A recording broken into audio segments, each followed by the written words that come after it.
উৰেষা বৰ্ণন প্ৰথম কীৰ্তন।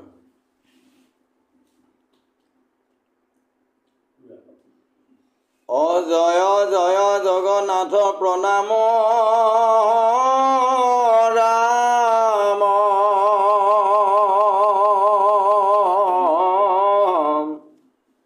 জয় জয় জগন্নাথ প্ৰণাম ৰাম, এ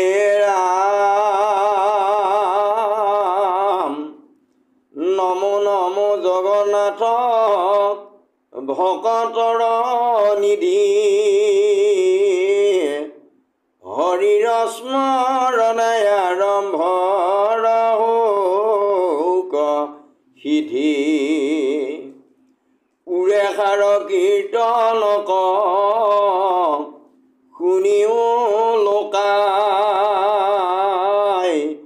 শংকৰে ৰচিল ব্ৰহ্ম পুৰাণ কচাই,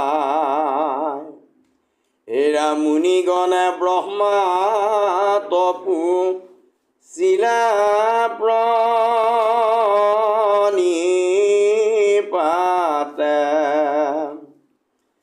ক্ষেত্ৰৰ মহিমা আবা কহিও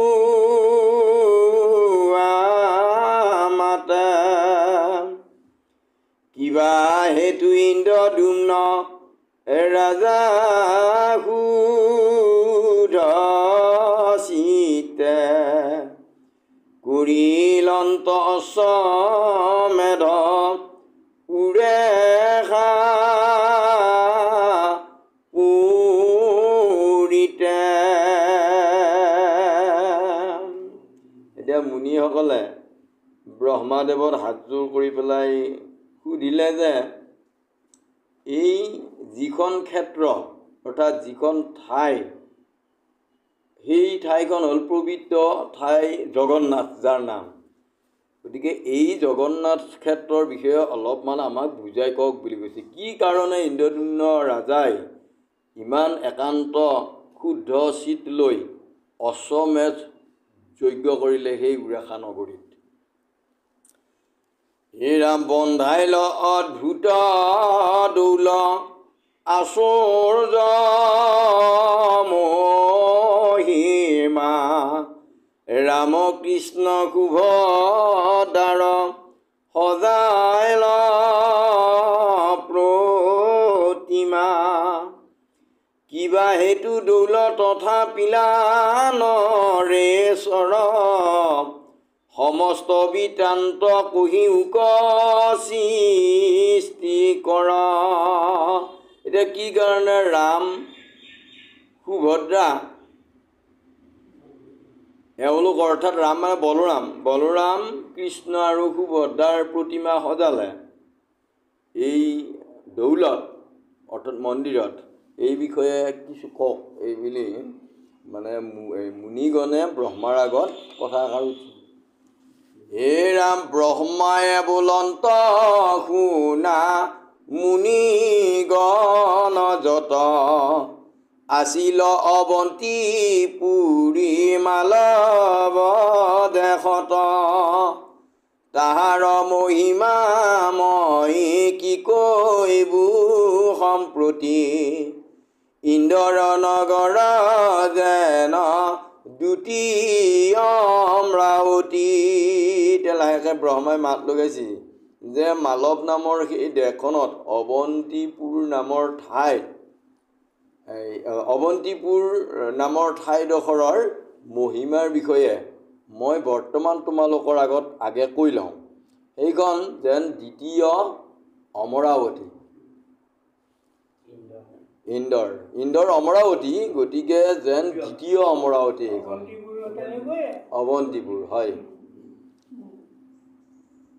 অশেষী নগৰত ইন্দ্ৰদ্যুম্ন মহাৰাজা, ধৰ্মপথে পালিলন্ত পৃথিৱীৰ প্ৰজা, দানি মানি সত্যবাদী সৰ্বগুণা কৰ প্ৰতাপে আদিত্য যেন ভোগে পুৰন্দৰ। গতিকে এনেকুৱা ধৰ্মবাদী প্ৰতাপীশীল ৰজা আছিল, দানী মানি সদায় সত্যত থকা, সকলো ফালৰ পৰাই যেন সকলো গুণৰে উৎপত্তিৰ স্থল, সৰ্বগুণাকৰ বুলি কৈছে, সকলো গুণৰ আকৰ মানে উৎপত্তিস্থল। গতিকে আৰু তেওঁৰ বিক্ৰমত যেন তেওঁ সূৰ্য সদৃশ। হে ৰাম পৃথিৱীত নাহি ৰাজা তাহান সমান, যুজিল বিবিধ যজ্ঞ দিলা বহু দান, সুবৰ্ণ মাণিক গ্ৰাম গজ বাজি ৰথ, নিৰন্তৰে বিপ্ৰৰ পুৰিল মনোৰথ। ব্ৰাহ্মণবিলাকৰ সদায় মনৰ বাঞ্ছা পূৰণ কৰি তেওঁ বিধি অনুযায়ী যিজনক যি বস্তুৰ প্ৰয়োজন বা যোনে যি বিচাৰিছে তেওঁ মন পুৰি দান দিয়ে। এহিমতে পৃথিৱীক পালন্ত নিপুতি, দিনে কটাহাৰ হেন উপজিল মতি। একদিন এতিয়া কিনো মনত খেলায়, কোন কৰ্মে আবে আৰাধিবু জগন্নাথ, এই বুলি শাস্ত্ৰ বিচাৰিলা নৰনাথ। ঈশ্বৰক উপাসনা কৰাৰ যিটো মানে সৰ্বশ্ৰেষ্ঠ পন্থ, গতিকে এই পন্থটো কোনটো বুলি তেওঁ মানে সকলো শাস্ত্ৰ বিচাৰি চালে।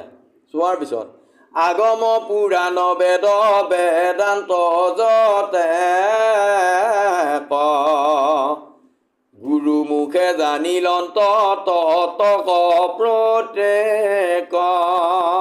তেওঁ নিজে অধ্যয়ন কৰি নহয়, তেওঁ নিজৰ গুৰুৰ মুখৰ পৰা এই সকল শাস্ত্ৰৰ গুণৰ বিষয়ে জ্ঞানৰ বিষয়ে জানি ল'লে। লোৱাৰ পিছত এৰা মুকুতি ইছায়ে এৰিলন্ত ভ্ৰান্তি জ্ঞান,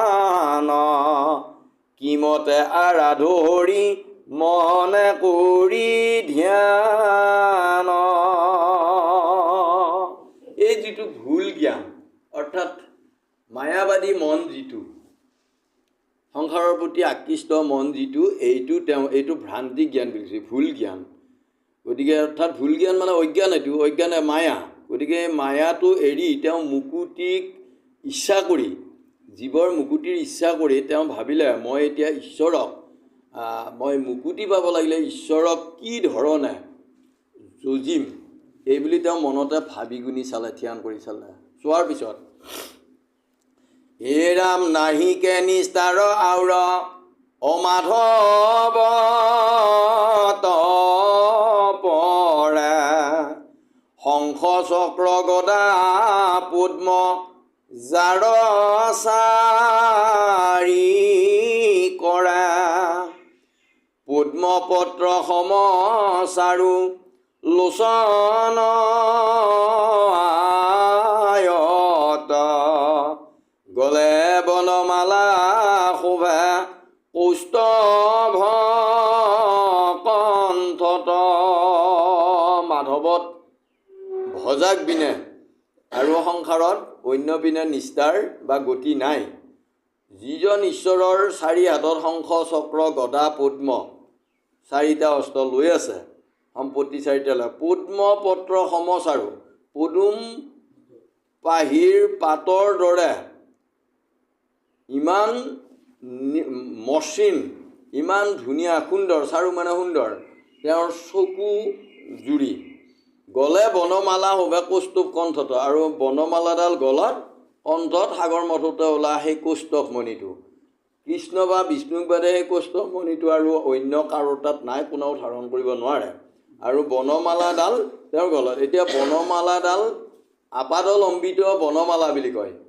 আপাদ মানে ভৰি, আপাদ মানে য'ৰ পৰা আৰু ভৰি নাই, গতিকে এতিয়া মূৰৰ পৰা য'ৰ পৰা ভৰি নাই তাৰমানে একে ভৰি তলুৱালৈকে, গতিকে এইডাল ওলমি আছে। গতিকে এইডাল হ'ল বনমালা। এই বনমালাডাল কি? এই বনমালাডাল হৈছে পঞ্চভূতি শৰীৰ।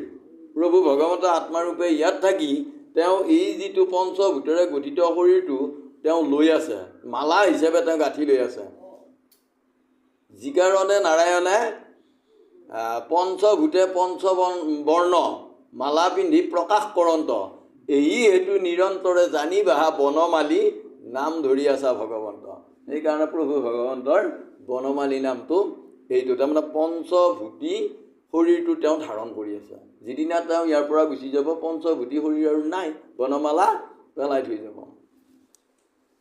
হে ৰাম শিৰত কিৰীতি কৰে কংকন কেউৰা, মকৰ কুণ্ডল জলে পাৱত নুপুৰা, শ্যামল শৰীৰ পীত বস্তে কৰে কান্তি, হিয়াত প্ৰকাশে বাতি শিৱৎসৰ পান্তি। তেওঁ শিৰত কিৰীতি আৰু কাণত কি হাতত মানে কেউৰ মানে বাজু, কংকণ মানে এই ইয়াতে পিন্ধা, আৰু মকৰ কুণ্ডল জলে পাৱত নুপুৰ, কাণত সুন্দৰ কুণ্ডলজুৰি, তাৰপিছত চৰণত তেওঁৰ নুপুৰ, শ্যামল শৰীৰ পীত বস্ত্ৰ কৰে কান্তি। তেওঁৰ এই হালধীয়া বৰ্ণৰ শৰীৰটো পাট কাপোৰেৰে ইমান সুশোভিত কৰিছে যেন দেখাত চাই থাকোঁ উজ্বলাই তুলিছে। আৰু হিয়াত প্ৰকাশে আতি শিৱৎসৰ পান্তি, গতিকে তেওঁৰ হৃদয়ত শিৱৎস মানে বিষ্ণুৰ বুকুত থকা কেঁকোৰালোমৰ শাৰী, গতিকে এয়া প্ৰকাশ কৰি আছে।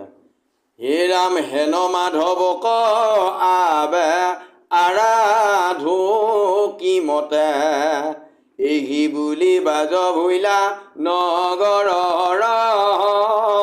অন্তা, ভনিল শংকৰে কৃষ্ণ চৰণত ধৰি, ও সমুদ্ৰৰ সৰ্বজনে বোলা হৰি হৰি। ঠিক এনেকুৱা ৰূপটো ইন্দ্ৰদ্যুম্ন ৰজাই হৃদয়ত ধ্যান কৰি তেওঁ নিজৰ নগৰৰ পৰা বাহিৰ ওলাল। এতিয়া দ্বিতীয় কীৰ্তন। ত্ৰাহি ত্ৰাহি জগন্নাথ আমি অজ্ঞানী অনাথ, ত্ৰাহি ত্ৰাহি জগন্নাথ আমি অজ্ঞানী অনাথ, হে ৰাম ৰাজা জান্ত যত মন্ত্ৰী পাত্ৰ পুৰোহিত, চতুৰংগ দলে লাগ লইলে কতৰিত।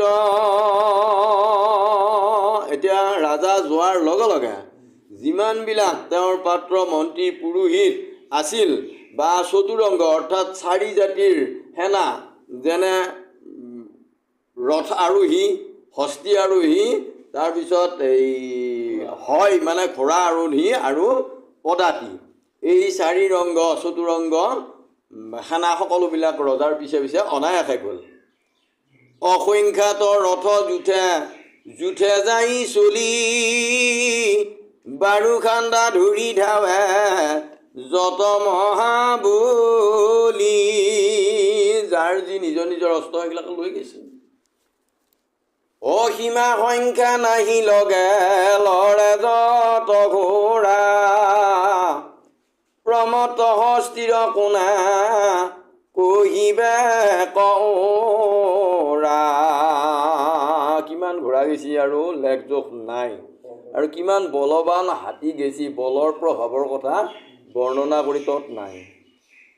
হে কৰ্ণে তাল হানে শুনি ঘণ্টাৰ আস্ফাল, ঘণ্টাৰ আমফাল ৰজাৰ ভৰত যেন যাই ভূমি চাল অন্তে সপুৰত যত নাৰীগণ মানে ৰাজাৰ লগত যায় বহুবিধ জানা দিব্য বস্ত্ৰ ভূষণে ভূষিত কৰি তনু বেঢ়ি বীৰগণ যায় পৰে ধৰি ধনু বীৰবিলাকে হাতত ধনু লৈ মানে ৰক্ষা কৰি গৈ আছে সকলোকে বাজে বাদ্য বিবিধত বল তমকিল যতে কবিত্ৰিয়া মানে লগতে লৰিলা গতিকে যাৰ যি চাকৰিয়াৰ যাৰ যি বাবৰ ববীয়াবিলাকক চব লগত গৈছে তেলি লালি শিলাকুটি বনিয়া সূতাৰ চৰ্মকাৰ চৰাল